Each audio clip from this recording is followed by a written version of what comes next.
Evening, magandang gabi po sa ating mga tagapakinig at taga-subaybay sa Senior City Kwentuhan. Sabado na naman, 7 to 8 p.m. Brought to you by Bye. our sponsors, Education Network Philippines or ENET Philippines, senior sa panahon ng COVID, kahit lampas ng COVID, Wala ng COVID sana. at Lapisiso Channel, at And the Philippine Rural Reconstruction Movement or PRRM. PRRM. Marami pang iba pero sila po ang talagang constant sponsors natin and we thank them for continuing support. No? As usual po, lagi nagkakamali ako, 2020 nagsimula ito. 2009. Hindi, yung Senior City. Ah, 2020, 6 season na yun nga natin. pala. And since then, kami pong dalawa ang Pareho. nag-volunteer o nautusan Mga na seniors. maging Host. co-hosts. Ako po si Ed de la Torre at Si Tita Girly. nandito po kami at paminsan-minsan magsasalitan kami kay Kai Santos at kay Berna Osorio and who knows, maybe other Yes. co-host kasi medyo kuminsan kinakapos na ang inyong dalawang co-host Di ng naman. oras. Kaya ng oras. lang, gusto naming maabot din ang mga kabataan. Okay. Para hindi lang mga elderly. Okay. So, ang team mo natin, Episode 2 ng 2025 ay tungkol po sa kagaganap lang sa araw na ito. Kaya medyo nagmadali akong umuwi. Sa ang tawag po diyan ay ganito tayo noon. At ganito tayo ngayon. Paano na tayo ngayon? Parang gano'n, no? Oo. At magsimula ho tayo sa first natin, slide. Ayan. So the theme, normally po 'yan may organizing committee, kasama po kami, pero kung minsan hindi kami nakaka-attend. At, ang isang ano yung theme? Hindi, ano ang kulay?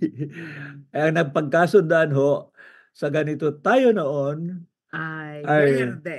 berde ang Green. kulay ng buhay. Ay kanina talaga ng mga pasaway ang kanilang berde ang kulay Utak. ng gulay. Kasi kailangang healthy. At green ho ang kaya nagkataon, kita naman niyo ako galing doon, green ang ating shirt. At si Girlie po, nasa suming palad ay medyo na down ng konti. Alam mo Naka-green na, pa rin. ang mga matatanda paminsan-minsan paggising sa umaga, oops, merong kaunting. Kaunting ano? Kailangan ng kaunting pahinga. Okay. Pero it was good ho, medyo naka-recover enough si Girlie para maging Yeah. co-host sa gabing ito. So Yeah. panalangin po namin na patuloy ang kanyang pag-recover. Mm. At kumain siya ng gulay sapagkat berde ang kulay ng gulay. Oy, marami rin akong kinain na kamote. Na Okay. dilaw. Okay. Ngayon, ang tema naman na ginawa natin sa ating episode 2 ay Ay. mga alaala at pag-asa. Remember po yung episode 1, ginamit natin yung drawing, yung Candido. Janos, looking back, looking forward, Ngayon naman ganun rin, alaala. Virus. Looking back, especially the past year, but even beyond, and then looking forward, meron bang hope, no? Kaya yun ang tema ng discussion, but also especially yung ating may ilang selected po tayong live interview or recorded interviews. Kasi ako naman siyempre ang magkukuwento at tatanungin si Girlie, magbalita ka naman. Pero mas magaling na rin mapakinggan rin natin ang ilang mensahe ng ilang ating na-interview. So, Okay, take it away. hindi, una muna, sabi mo nga Ano? yung nadulas ka na 2009. Kasi bakit 16th? Oo. Bakit ba nagsimula itong ganito tayo noon reunion? Oo Alam mo nga. ba?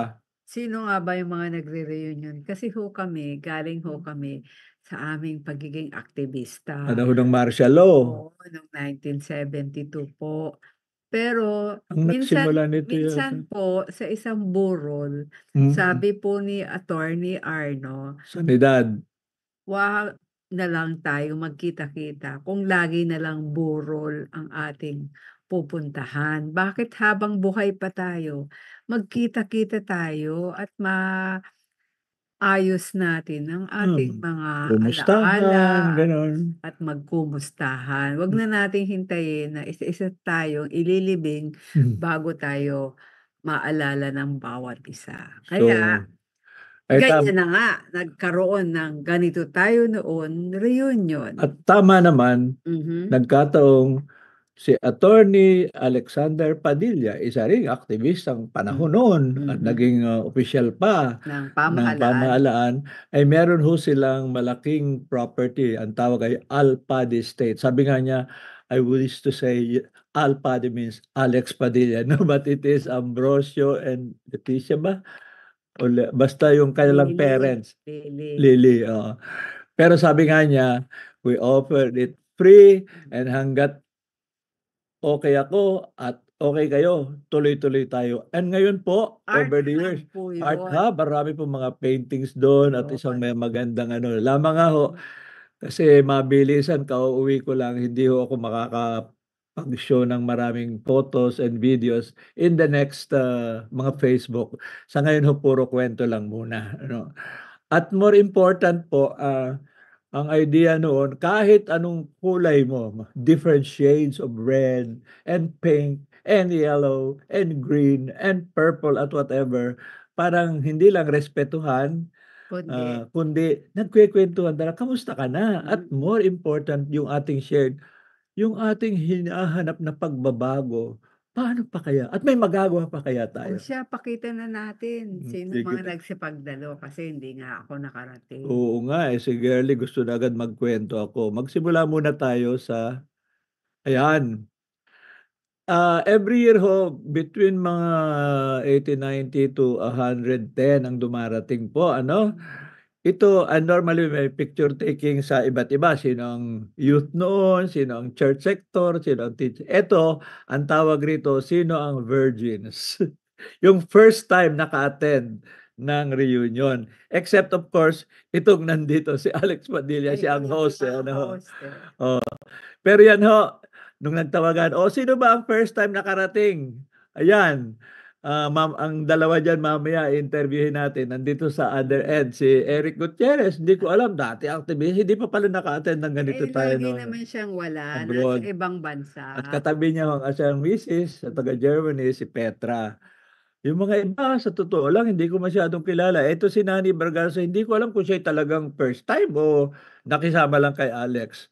Yung nasa tatlong kilala ko Oh, ron ay taga Mindoro. careful 'pag Oo, hindi mo maalala ang mga pangalan nila. wag na lang.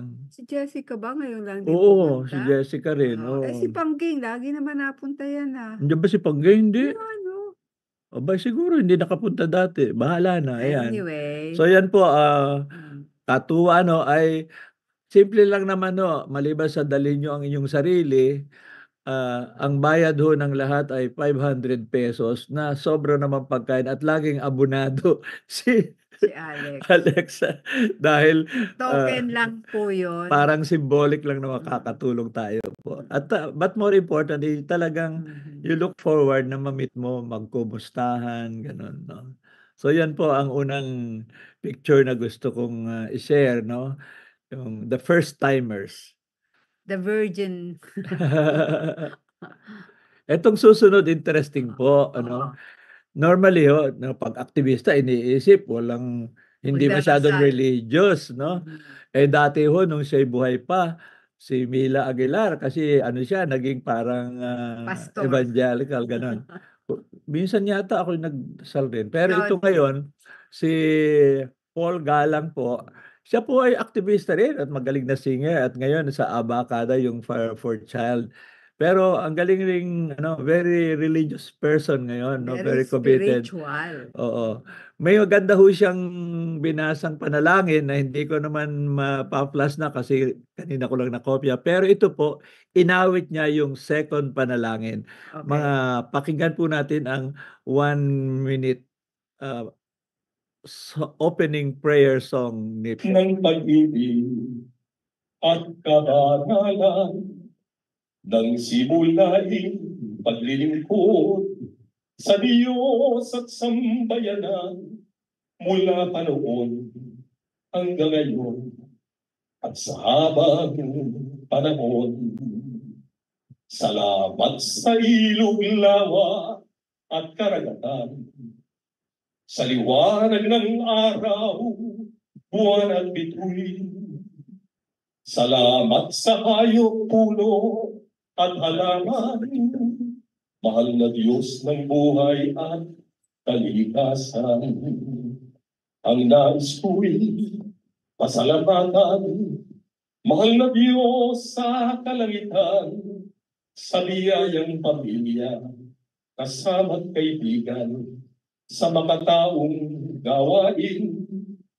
Higit sa lahat, ang pasasalamat ko sa buong lumikha, sa puhunang talino at awitin kong dakilang Diyos ang pinagmulan. Amen. Amen. Amen. Sabi nga ng iba, "Ay, pastor na yata si Paul." Para na nga. Pero maraming salamat, Paul. Sa buong araw nandun po siya at marami siya pang mga inawit na, songs of struggle, songs of hope, and some with a religious fervor po ano. Ah, ang nakakatawa rito, ang susunod na picture po, sabi ni Girlie, nagsimula nga ang concept ng ganito tayo noon, mag-gather naman habang buhay at pag-usapan tayo mga buhay. Babae nagsabi, "Ay alalahanin natin naman yung mga aktibistang kilala na namatay nitong nakaraang taon Hmm. at hindi na makakadalo."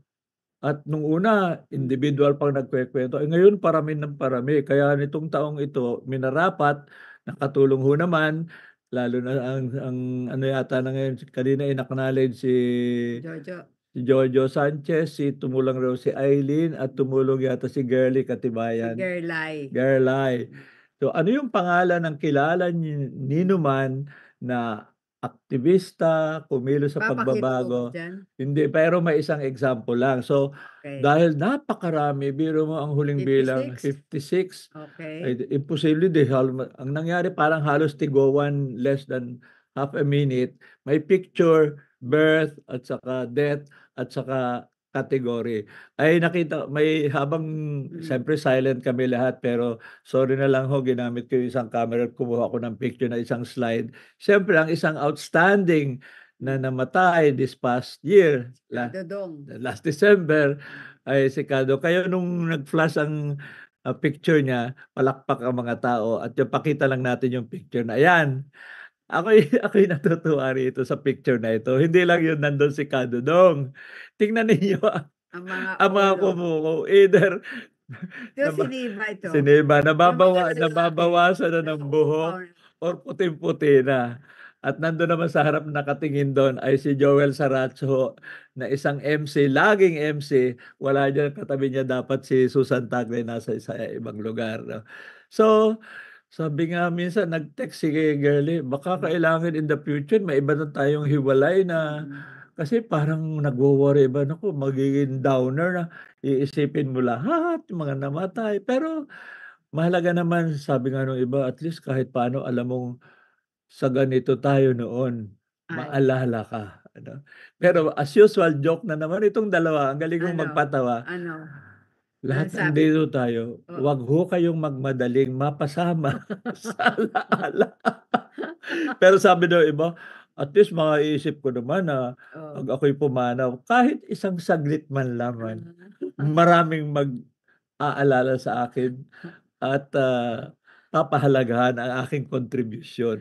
'Di dapat nga kasi meron ng certain account na nasa cloud na ilagay na dun ano ang category mo at kailan ka pinanganak. Kasi yun yung naging problema nitong Oo, tribute. Kasi hindi naman lahat magkaka-batch sa kilusan. Iba-iba ang mga hmm, pinanggalingan, iba-iba rin ang mga naging trabaho. So kung hindi mo kasama sa specific na atas ng kilusan, hindi mo malalaman din ang totoong pangalan nila at mm, saan sila pinanganak, ano ba ang kanilang, ah, na ibigay sa bayan. So, gano'n nga po kaya 'pag minsan yung team na binibigyan ng ganitong assignment, hirap na hirap sila kasi siyempre yung iba kilala nila sa pangalan ng kilusan, hindi sa Tawag nila, totoo. pangalan ng pakikibaka. Yes, okey. So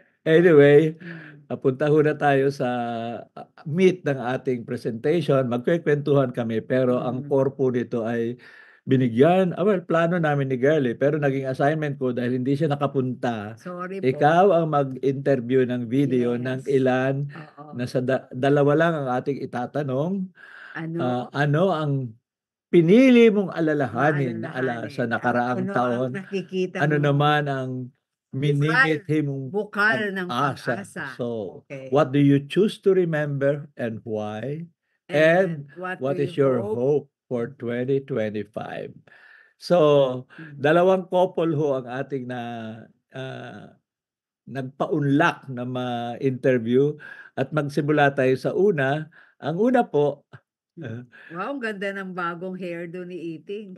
ang una po ay si Esther Isberto. Lumayo kami dun kasi Ingay. mapapakinggan pa rin yung ingay, yung susunod kina Eric nga may kumakahol pang aso, pero ito naman yung kanya medyo we can hear it. So, eto mga 8 minutes or less ito po, interview natin kay Esther Isberto, Alias Iting, yan ang nickname niya. galing hong umawit yan at saka by training ho ay arkitekto. Okay, narito kami sa ganito. Tayo noon, year 16. At tuloy pa, pero may pinili tayong ilang nandito, dating kakilala, mga suki na yata ng ganito tayo noon. Alumni. At tatanungin sila ng dalawang simpleng tanong lang naman. Siyempre ang una, si Iting, na talagang ganda-ganda naman ang hair sa Facebook pa eh. At ang tanong, Iting, looking back at 2024, doesn't have to be precise. Siyempre, we remember many things. Pero ang tanong is, what in particular did you choose to remember, if you have time to remember, about this past year and why? Well, ako, Ed, very clear sa mind ko, Lola na. Okay. Doon. So, pag bilang Lola, the one I really want to remember is yung aking ako, the first ako, nagsusumang and graduated this year. So, first ako namin yon, nag-graduate na siya and Right. graduated Suba. So, for us, that is really a big thing, very big thing. Anak. And syempre, happy siya. Kami rin, happy. First O, si Suba Meg. kaya yan sa pamilya. Oh, Ever. Sige. Kasi, ang lolo sana, posible suma din noon kaya hindi natuloy. So, yun. That's what I choose to. pero siguro, starting with that, maybe even beyond that, bilang lola at mga apo or mga anak, kung usapin ng pamilya tayo mga aktivista nung una, lagi sinasabi, ay naku, family, saka na lang yan, no? Bayan muna, lipunan, gano'n. Kung yung sense natin ng the value of family, especially our Sa responsibility. tingin ko, even kung mga aktivista tayo noon, pero hanggang ngayon sa tingin ko, tuloy pa rin yung mga values that we were fighting for. Gusto natin maganda ang buhay ng mga anak natin, diba? Mga apo natin, hindi sila mahirapan.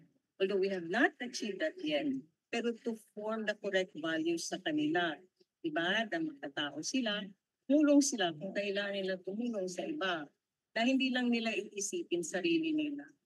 Kaya ako sa tingin ko, slowly, we have been able to teach our children. Ngayon naman, our ako, kasi kasama pa rin kami sa pagtutulong. Hindi naman kami ang mag-agree kung hindi kami kasama. Saka may elemento siguro, dati kasi pag tayo activist, the last thing we think of is professional achievement and advancement, di ba? Yung Yes. pag-develop ng may degree ka, may trabaho ka. Pero ngayon mukhang realistically, long term sa buhay, pag wala silang alam mo na mga alalayan ng parents nila or organization, yung sense mo rin ng may sarili kang puhunan sa buhay in terms of your education, maybe your professional skills, may pagkaganon ba? Ako kasi we are already in our senior year, di ba? 71 ako, for instance. Sa isip ko ngayon, kailangan mayroon kang maiwan Mm. sa kanila. Mm. No? Kasi hindi naman tayo here in this earth hanggang, di ba? So while we are still around, kailangan we have been able to impart sa kanila ano pa yung tamang values. Like, kung magkukwento ako sa kanila, bakit ako nag-activista? Kasi ang hirap kaya mag-activista, di ba? Hindi basta-basta, tayaan talaga. So why did we do that? The primary purpose was, ang dream natin is that yung bansa natin at ang mga tao na kasama natin lahat ay uunlad sila. Hindi naman tayo nag-i-aim na maging rich. Hindi ganun eh. Na at least everybody can eat 3 times a day, can go to school ang mga bata, maayos yung pagmalaki sa kanila. Iyon ang dream ko na gusto kong mangyari noon sa mga anak ko. At saka hanggang ngayon, gusto ko pa rin ganun. So, in rearing up ng mga anak at saka mga anak, ini-instill namin yan na importante na hindi lang, it's not about you. It's not about yourself. It's about us. Us, our neighbors, yung mga kasama natin, friends natin, yung mga mahirap. Kailangan mag-reach out ka. And if you can give and help, do it.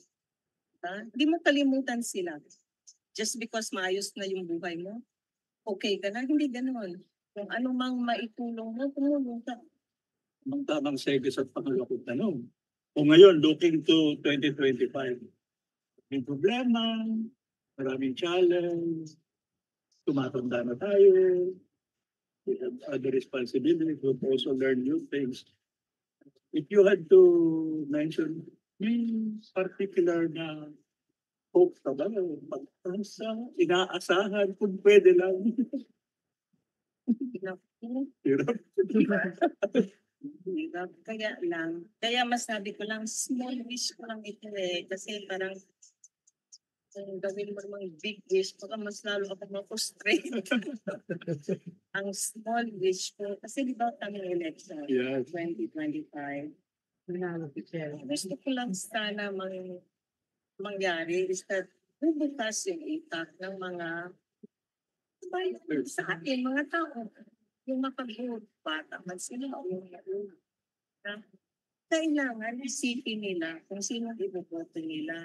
Hindi basta kaibigan ko yan. Dapat iisipin nila, itong tao pa ito, tunay ba ito talagang gusto magserbisyo para sa tao?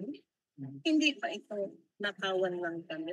Kung nakaupo na sila sa pwesto, mayroon na silang mga allowances kung ano man, malimutan na ba nila kami? Huh? Kaya, kasi sa ngayon, yun ang nangyayari eh. Kaya hindi ako naniniwala over ang Pilipinas. Diba? Ay, exactly. I mean, if they can afford to steal billions, trillions of pesos, saan na din ating pera yun? Kaya ang wish ko for 2025, this coming election, na sana ang mga botante ay pipili talaga ng mga tao talagang magservisyo sa bayan.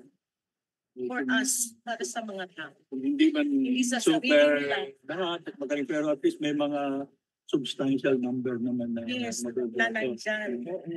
Na alam natin na kung nandyan na sila sa pwesto, totoo talaga sila. Magsalita sila tungkol sa mga goals na gusto nilang iano dyan, ipasa Congress. Totoo talaga yun para sa atin. Yun ang wish ko para sa 2024. Ano? Ang Galing, wish ano? ni Lola Iting for 2025. Tingnan natin naman ang wish ni Lolo Lolo Juan Juan. at kanyang pipiliing alalahanin sa nakaraang taon. Maraming salamat kay Iting at kay Mon. Ang galing ano? Okay, Anong response mo dun? very much precious yung point niya. Kasi totoo naman eh, ano pa nga ba ang magagawa natin kung hindi mag-aspire? At totoo naman, sobrang dami ng politiko na yumayaman bigla at napakalaki naman talaga ng naiko-contribute ng ating mga buwis. Mm. Isipin mo, kung ang budget ay trilyon-trilyon, o saan ba nanggaling yun? Hindi naman yun bula. Mukhang isang focus hindi maiwasan election Oo, nasa yeah, midterm. saka yung ating frustration sa mga leaders who aspire and then 'pag nandun na, ay Wala na, naku, anyway. pahirapan na. Anyway, that's tamang-tamang inuna muna natin the Ang lola, ang kababaihan. yan. Pero Oh, meron naman siyang katuwang na. na si Mon Isberto, ano. Ito ho naman ang, interview medyo mas humaba yung kanya ng konti. Ayan, naku talaga naman Hmm. Berdeng-berde, Berde. bulaklak. Alam ho nyo, si Iting at si Mon at ako, parehong nakulong sa bikutan. Itong ganito tayo noon, ay reunion ng mga aktivista noon, whether na bilanggo or hindi na bilanggo. And many of us, unlike yung mga iba na pinarangalan na namatay noon o namatay ngayon, ay buhay pa tayo. Okay. Pero responsibility ng mga buhay na mag-share ng ilang kaisipan na worth listening to, hopefully. At ang unang tanong kay Mon, tinanong kanina kay Iting, looking back to 2024, no? Maraming pwedeng isipin, nangyari. What do you choose? Hindi ka, more than one, pero especially, what do you choose to remember? And why? Okay. Mahirap yung tanong niya, Ed, kasi maraming bagay na dapat maalala. Pero kung pipili ka na ilan, pipili ka ng isa o dalawa, ang isang talagang hindi ko makakalimutan o parating iisipin. Nagkasakit ako nung... Oo nga, balita ko. Nagkaroon ako ng 2 operasyon. Both of them involved cancerous growth. Yeah. Yung isa sa prostate, yung isa naman sa mukha ko, dito sa skin, sa face. So we had several procedures. Ang magandang storya is successful naman. So the doctor said they may clean bill of health. So kumbaga naka-recover. Pero yung experience nila that I went through for several months in 2024 reminds you that mayroong limitasyon yung buhay mo, no? Mortal tayo. Hindi tayo mga Diyos dyan na akala mo kahit gaano kayaman ka, may hangganan ka rin. Okay. So, it's not a pleasant thought. It's not nice to remember, but it is, I think, for me, extremely valuable to keep that in mind. Especially not just the experience itself, pero leksyon or reminder ng experience na yun. And one of the lessons that we learned from that experience, Ed, is that time is valuable. You don't know how much of it you have. At any point in time, hindi mo alam. Hindi porke na, hindi yung kalusugan mo, paano kung na-aksidente ka? Ganun din, no?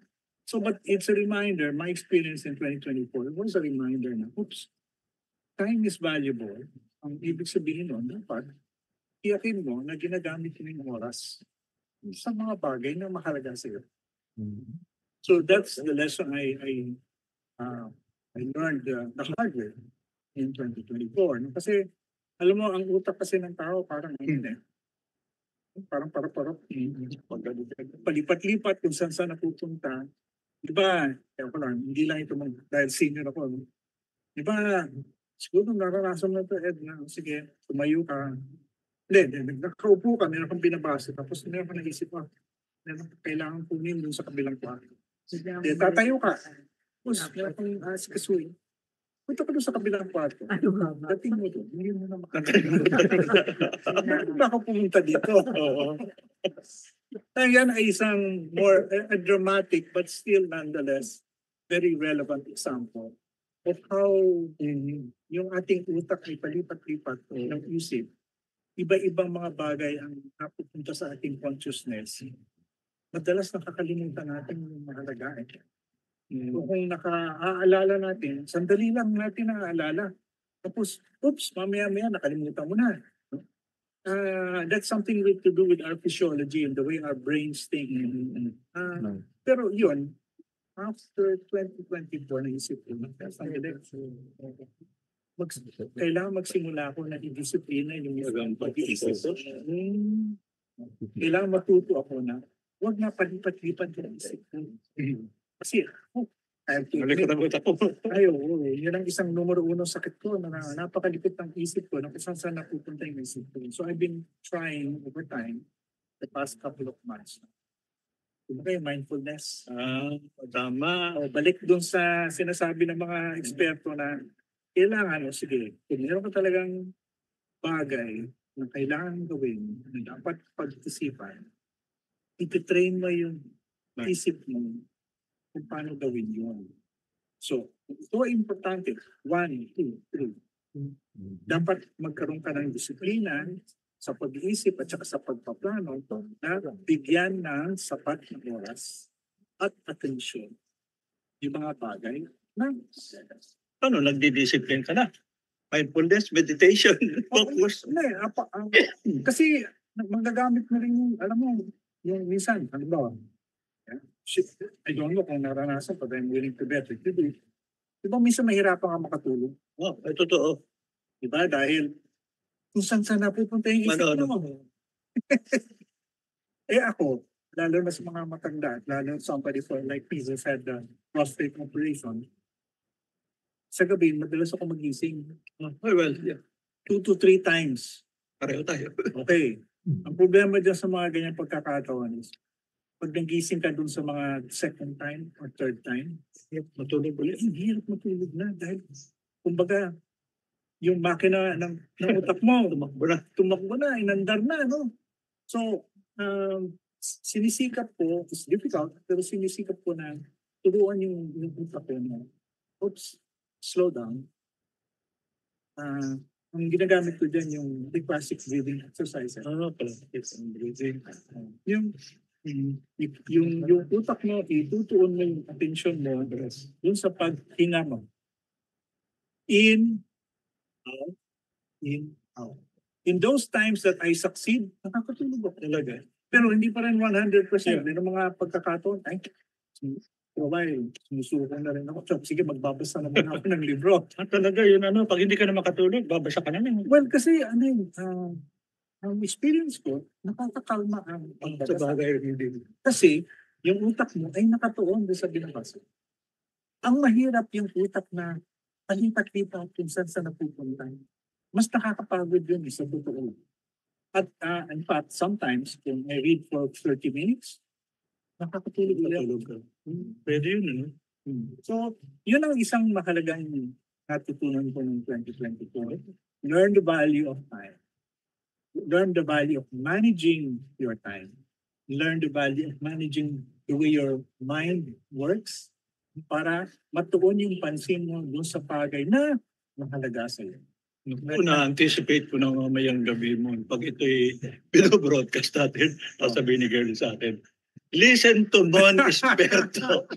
Kasi gano'n na sabi niya, ikaw, kung saan ka, literally both, physically, ikot ng ikot, takbo ng utak dito, kaliwat kanan, pero yung idea, time, what is it best used for? Ang comment naman niya sa akin, which is also for you, ganun din. What do we use of time? We want to draw the lessons na from life na kaya na natin ipasa. Di ba? Malaking bagay yun. Yan naman ang spirit ng ganito tayo noon, no? Kasi kahit paano naman, mga veterano naman kami. Siguro naman. Ibig sabihin, matatanda na. Anyway, sige. So, punta tayo sa pangalawa, which is also interesting. Okay. Bago sa pangalawa, anong masasabi mo ron? Binanggit ko sabi ko, nako, lagot ako kay Girl. I agree with Mon. Kasi, yun nga, merong panahon na akala mo you have all the time to do anything that you want. Pero, yun nga, nung na-realize niya na cancer has invaded his life, 2 cancers pa, sandali, hindi na ito biro. I don't have the luxury of doing anything I want because now I have to focus on what is most important. Yan, health. Di Ikaw? ba? Oo, kaya nga kanina nagpahinga ako ng husto kahit na gusto kong pumunta diyan sa Oo reunion. nga, eh, Kasi sinasabi ng aking katawan. kalusugan ay priority, okey? Although siyempre masaya yung nakikipag-reunion, social life, pero may mga panahon na at this stage ng buhay natin, pahinga ay mahalaga. Yan, words of wisdom Yes. and indirect advice sa katabi na co-host ni Girlie. Okay, second question. Second question, Ah, punta ngayon tayo sa second part. It's a bit longer but I promise you it's even work. more interesting. Alam mo nyo, si Iting at si Mon at ako, parehong nakulong sa... Ano pala yun? Yun na pa rin dati pa. So, punta tayo sa pangalawa, which is also interesting. Okay. We live in hope kahit paano, no? But we are also realistic about ano ba ang chances na mangyari, hindi mangyari. If you were to ask, ano, into 2025, may specific hope ka ba na iniisip for 2025? Alam mo kasi, sa mga tanong na yan, kasi yung pag-isip-isipan ko na rin yan over the past couple of years na rin. Marami kasi mga pangyayari na hindi ka nais-nais dito sa ating bansa. Madaling mag-disappoint. Kasi sa iba't ibang sukatan, yung makikita na yung ating bansa ay kumbaga naiiwanan na. Pero hindi pa yun ang masakit sa akin. Kasi may iwanan ka ng ibang bansa. Sige, masama yun. Pero ang talagang kinalulungkot ko na yung mga kabataan ng ating bansa, sila ngayon ang nagbabayad ng utang. Sila ang nagbabayad ng presyo nitong kahilaan ng ating pagtitinda. Ano? Yung statistics ng yung literacy, maganda. Kasama na dyan yung nutrition ng mga kabataan natin. So it's easy to be disappointed. So isang nakita kong leksyon dito sa karanasan nito. Parang hindi ko na makokontrol yung mga bagay. Siguro makakatulong ako pero mahirap yung parang ipipin mo yung focus mo dun sa mga bagay na hindi mo makokontrol. So ang nagiging focus ko, nakadikit ito sa pinag-usapan at yung tinanong kanina. Mag-focus dun sa bagay na mahalaga sa iyo. Gamitin mo yung limitadong oras mo. Lagi tayo, senior na tayo. So, ano bang oras na meron tayo? Gamitin yung oras na yun sa mga bagay na sa tingin mo mahalaga. At meron kang nagdahigyan ka. Kasi kung wala ka na magagawa, nag-aasaya ka na ng oras, ma-English ka lang. Pero kung ano ba, for example, ngayon, personal advocacy is to promote media information literacy. Yun nga pala, yung media information literacy. Una-una, field ko yan. I've been a professional in communications for many years. No? I've been active in that field, both in commercial as well as a journalist. And during my activist days, I was also a propagandist. So, information, communication is really yung field mo na I devoted much of my life to. Ngayon, napakalaking challenges sa ating lipunan. Hindi lang sa lipunan, sa buong mundo. Na yung paglipanan ng iba't ibang mga sources of information, nagiging malaking hamon para sa mga tao, lalo na sa mga kabataan. So kung ang media information literacy, tinutulungan yung mga tao kung paano gamitin yung iba't ibang mga sources of information. Ang problema kasi, Ed, sa totoo lang, yung mga nagkakalat ng mga mali, yung scammers, etc. Ang malaking challenge kasi dyan is, yung mga yun, ginagamit nila yung what has been scientifically found to be yung weaknesses ng ating pag-iisip. Tama. Ang ibig sabihin, halimbawa, yung sensation of fear is a very, very powerful emotion. Bakit? May evolutionary explanation yun. Nung tayo pa ay nag-evolve bilang isang species, kailangan nagbabantay ka sa lahat ng mga panganib. So Halimaw na kumain sa'yo. yung fear is a very strong trigger. Kasi kung hindi ka maingat, kakainin ka ng leon o ng tigre o lamunin ka ng ahas.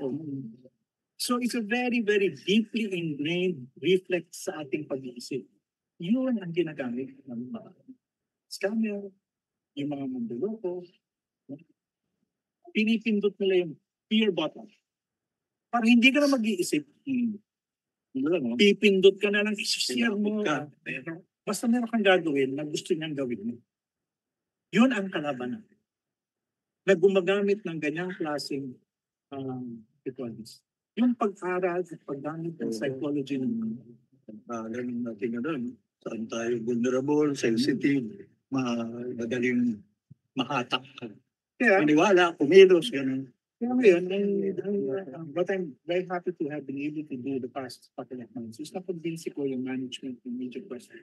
Talaga, wow, to take on media information literacy as its corporate advocacy. Wow, good news, ha? So ngayon, we are trying to slowly develop this program para ito, kumbaga, ma-share natin yung mga impormasyon, yung leksyon na nakukuha natin mula sa mga iba't ibang pag-aaral at Oo, kasi napapag-aralan yan eh.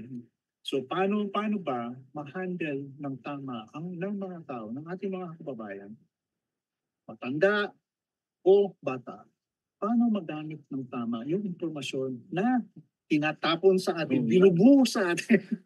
Hindi lang sa media, social media, at kung saan-saan pa. It's really very challenging kasi kung meron kang isang cellphone, kung ano-anong dumarating na impormasyon sa'yo, yung basura kasama na doon sa yung tamang impormasyon. Paano mo ngayon malalaman kung ano yung basura? So yun nakafocus ang aking personal advocacy. Doon naman ang aking naging lifelong talaga. field. Karanasan. So yun ang gusto ko sanang makatulong, makaambag. No? So yun, ang ano ko is do what you can. Yeah. But then you have to choose where you will focus your efforts. And in my case, yan ang pinili ko. Galing naman.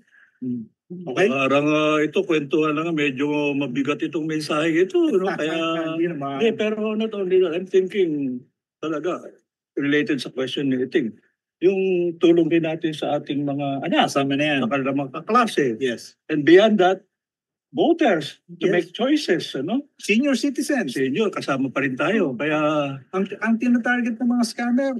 o yung mga senior. Senior ang tinatarget. Oo. Kaya mga kababayan, yung mga dapat hindi nyo naintindihan, tanongin nyo yung mga apo nyo. Yung mga Tama.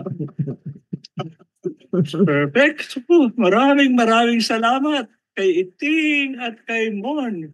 Hindi lamang nagbahagi ng kanilang iniisip, kundi may tayo, advice, tips. Sana magkatulungan tayo into the next year. Okay, to help increase media literacy and information literacy. And we Ano look yung slogan? forward. Anong slogan namin yan? Ano? Pangalan ng programa. Ano? Think ka muna. Think ka muna. Sa halip na teka muna. Think ka muna. Okay. Saan lumalabas yun? No, sa mga, initially digital pa lang. Okay. Later on, TV, radio, ilalabas na namin. Okay. Alalahanin po nyo. Slogan natin for 2025. Think ka muna. Maraming salamat po. Thank you very much. Galing, ano? Okay, Think think ka ka muna. muna. Ang gagawin, sinabi ko kay Mon, because gusto ko sana after this, ipa-flash Oh, sa screen. oh. Wala pa sa web yung kanya. Meron siyang sticker sa kanyang phone eh. Okay. Pero ganda, think ka muna. Okay. Think ka muna. Sige. Interesting, ano? Oh, Ano malapit masasabi na. mo? Malapit Hindi, okay na. lang. Ha? Thank you. Ikaw talaga.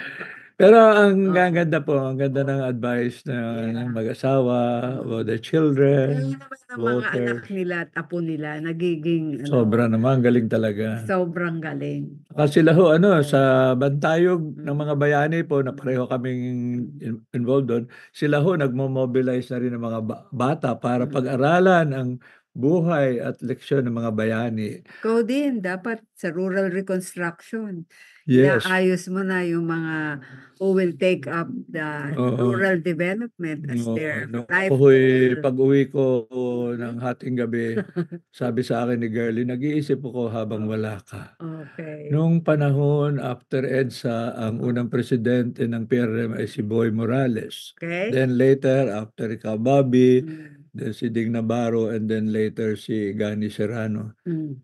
Sabi niya, naisip ba nila na Mm. ihanda yung papalit Sa na iyo. presidente? Eh, mukhang hindi nila naisip, Mm. kaya tuloy ako ang nahatak po. Mm. Nasabi ko nga, "Ay, Mm. ang tanda ko 'to, bakit ako?" Kaya sabi ni Girlie sa akin, sabi ni Mon, "Hindi ka forever, mag-isip ka na, Mm. sino Think ang" ka muna. hindi, sino rin i-identify at Oo. tutulong to assume leadership. Hindi simple Yes. papasa ng task yan. Mm. Leadership, we want to develop leaders who will, if you follow the law of evolution, improve on what we have done because they will have adapted but They also will learn some build on lessons it. from us naman.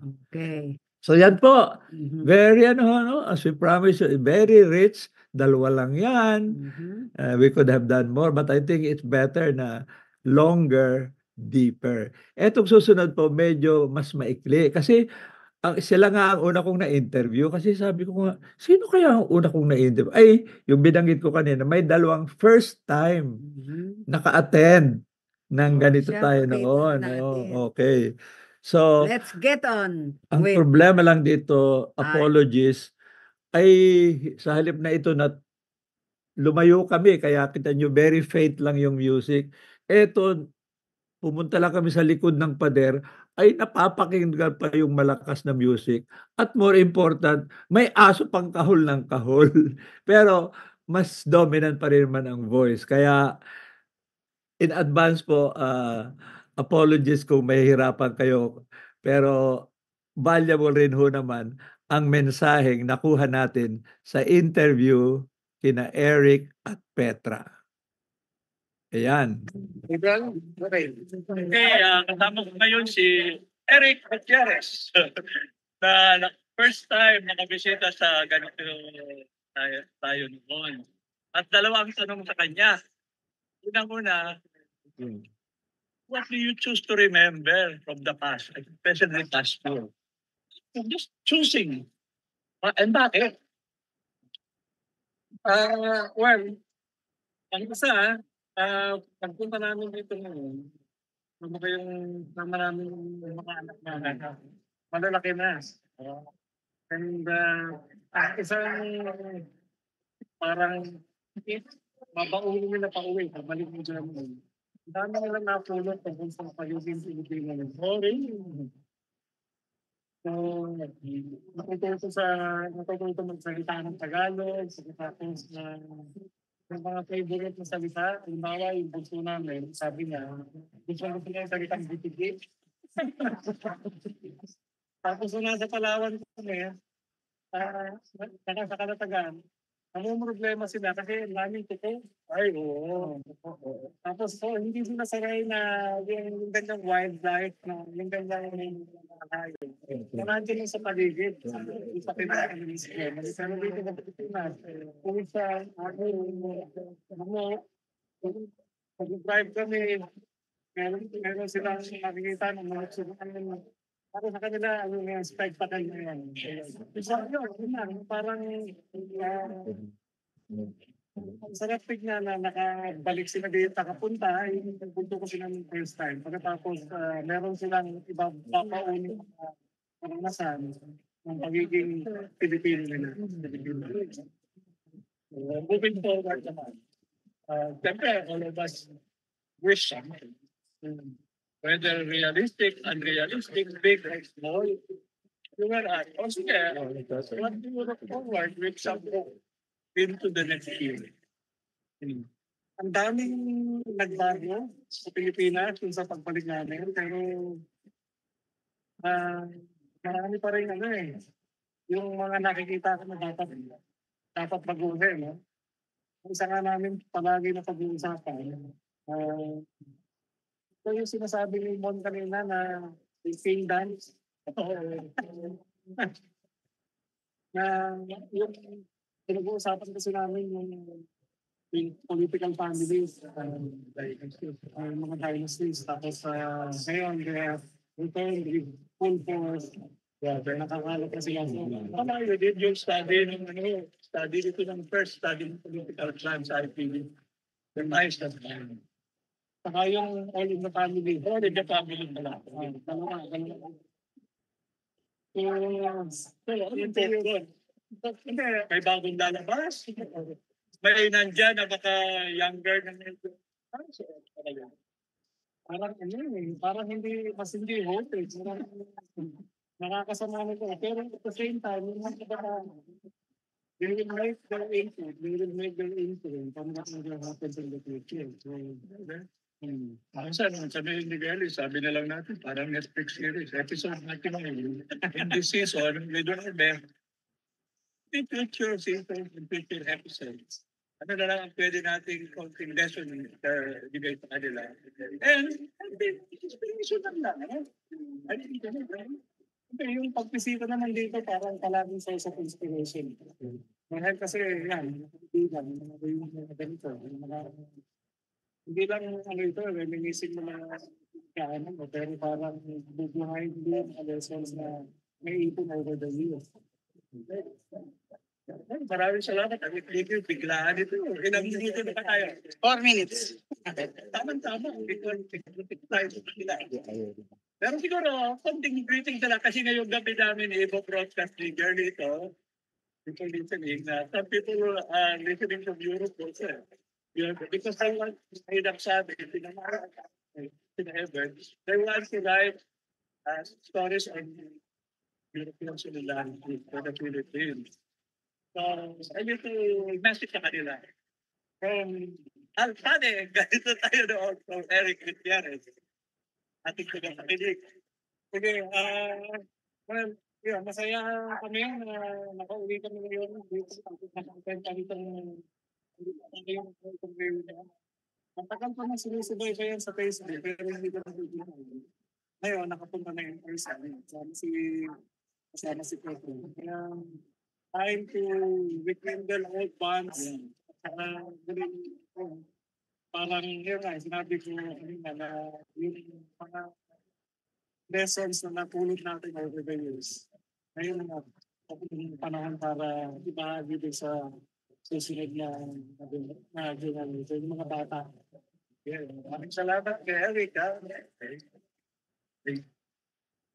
Galing ano? Sabi nga, again, sorry po, medyo malakas. Pero just to show. Sabihin natin na napakahusay na researcher at writer ni opo. Eric. Si Eric Hindi po ay pwedeng basta sabihin natin na tumira siya sa ibang bansa. Ang dami-dami na po niyang nagawa para maintindihan ng malalim yung tinatawag nga na the ties that bind us, which is part ng political culture natin, yung mga dynasties. Ganyan. At more important, habang abroad siya, nagka-special research sa drug trade. Yes. Na kung bakit ang Yeah. mga Bansa. maliliit na magsasaka willing mag-risk. Magtanim ng Oo. poppy, ng At opium. saka at the same time, yung papel naman ng mga elite na gano'n.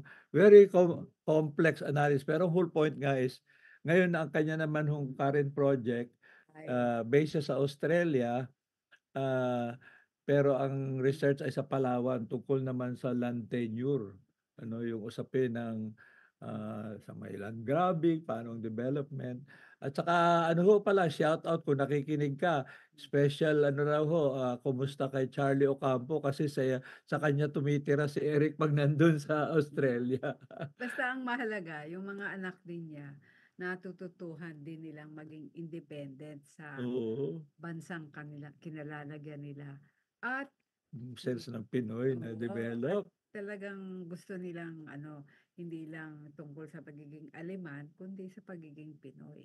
Sabi ko nga, gusto, kasi paborito niya yung butike. Hindi ko Butike. nakalimutan sabihin, turuan mo ng bituka, butika, butiki. Yes, yung Bituka, tatlo. butika, butiki. Paano pagsamahan? Oo, kasi lagi akong talo diyan, yung Oo. tatlong B, okey? So, Our last 5 minutes 6 po, may minutes. very brief na lang kasi nga Mhm. si Petra po initially agreed naman Sabi na dito, set up professional audio and wala, audio settings. na magpa-interview pero medyo she felt, uncomfortable later kasi she was, parang partly getting emotion. Sabi mo kay Ed, "Wag na ipakita." Kako sabi ko, Eric, "Puwede bang yung first part sa simula at yung last part, tapos i-skip natin yung in between." So, pakinggan po natin ang very, very brief Brief. at cut short interview kay Petra Ernst Gutierrez, ang, may bahay, anong tawag natin? Kabiyak. Kabiyak ni Eric Gutierrez, si Petra. Eto po siya. Ba't yan? Gabriel? Ba't yan mo kiniklik? Okay. Sorry. Ayan. Ayun. Sabi ni Gary, na-criticize tuloy ako. Okay. Tapos ni Eric, si Petra naman. Ang talagang, ayun ko lang sila, totoo lang na No, but with this kind of konting usapan, personal. Well, activist naman din na, don't personal, don't political, and all that. But this time, let's mix. Petra, varied ang the past. Maraming challenges. Pero kaya nga sabi ko, not what you want. What do you choose to remember? Okay, so I choose, I think, I was in English because my Tagalog is Yeah. not deep enough. Okay. That's, I think I will choose to remember that there is hope.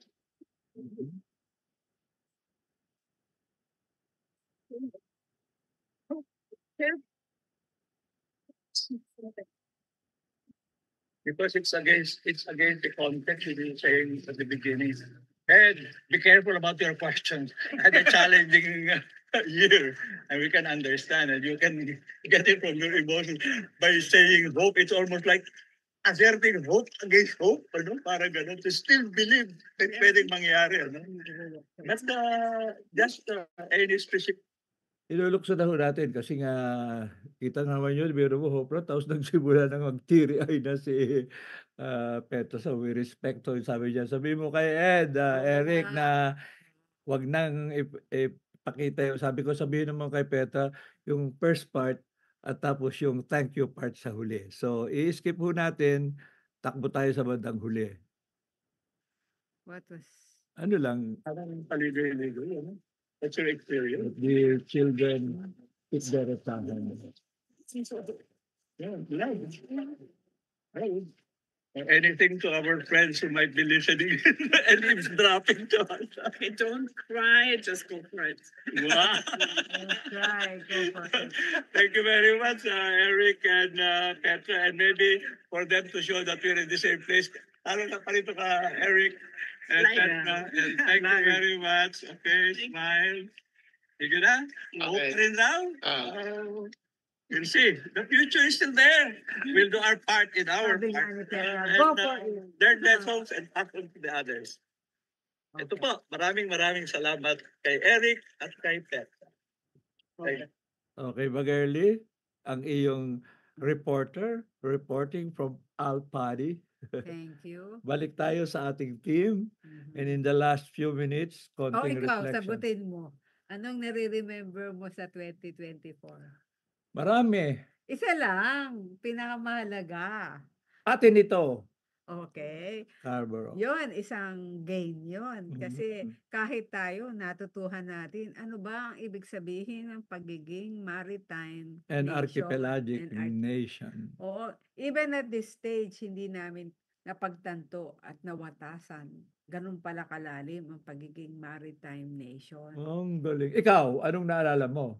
Yung mga civilian-led, sa halip na being militarized into preventing the West Philippine Sea being colonized by another nation, sabi natin, ang ating pagkilos ay civilian-led. Aba, bago yun. Okay, in a maritime context. ang O, galing. diba? And our hope, Na the West Philippine Sea will further understand the situation of an archipelagic nation. I mean, having focused our energies on the West Philippine Sea, lalo na merong binabalak na cultural event na civilian peace death. concert.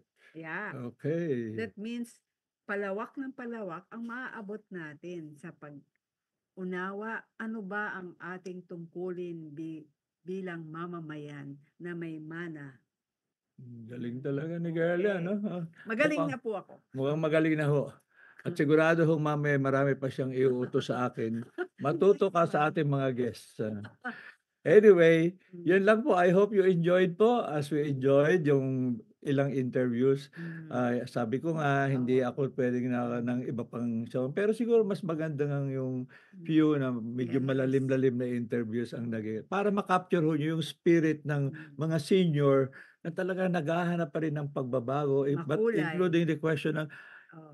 yung hindi mo magagawa, wag mong problemahin. Pero kung may magagawa ka, at Go for maka-focus, go for it. Sabi nga ni Petra, don't Cry. parang don't mourn, organize. May ganyang Yeah. call nun, no? So, Girlie, 8 o'clock. in the spirit of ganito tayo noon, reunion, Oh. talagang ganito pa rin tayo, lamang mas marami nang natutunan. Focus, discipline, partnership, and hope.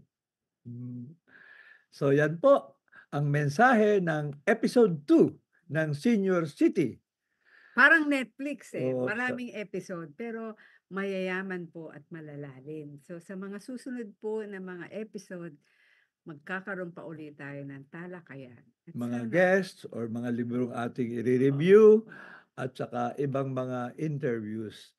Kaya po muli maraming salamat sa ating sponsors, Education Network Philippines, Senior sa panahon ng COVID, Lapis Siso Channel, and Philippine Rural Reconstruction Movement. And of course to our very young techie Gen Z. Gen Z o Yes. Gen Alpha pa? Gen Z na yata. Oo, Si Gen Z. JM. Thank you JM, very the much. last.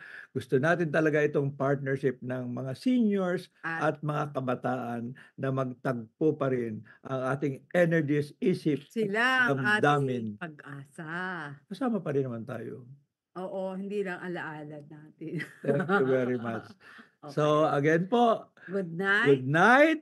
And have a good Enjoy the dinner. rest of Saturday and And the tomorrow, the weekend, weekend. and let's have a good January 1st month of 2025. Maraming Wow. salamat. Bye-bye.